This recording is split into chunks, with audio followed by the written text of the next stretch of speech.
সিজদায় গেছি, পায়ের নিচে নামাজ, তাও গরম মানে না, তার নিচে দিয়েছি জুতা, তারপরেও গরম মানে না। কপালে যাওয়ার পরে মনে হলো ফুসা পড়ে গেল। উঠার পরে সবাই তো তাড়াহুড়া করতেছে, আর উনি বলতেছে, আরে আমার পায়ের নিচে যায় নামাজ, আমার পায়ের নিচে জুতা, তারপরে আমার পায়ে গরম লাগে। আর আমার নবীর সাহাবীদেরকে কালেমা গ্রহণ করার জন্য এই পাথরের মধ্যে চিৎ করে শুয়ে রেখে বুকের উপরে পাথর জমাই দিয়েছে। আমার নবীর সাহাবীদেরকে পাগলা উটের পিঠে বেঁধে এই মক্কার অলিগলিতে টেনে ইচ্ছড়ে বেড়াইছে। এই জায়গাতে তাদের বুকের উপরে পাথর চাপায় আগুনের মধ্যে দিয়ে দিছে। তাদের রক্তের বিনিময়ে ইসলাম পাইছি।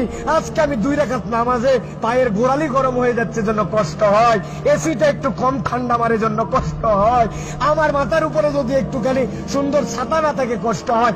আমার নবী, আমার সাহাবীরা কি কষ্ট করছে, এটা ফিলিংস এর সফর, হজের সফর, অনুভূতির সফর।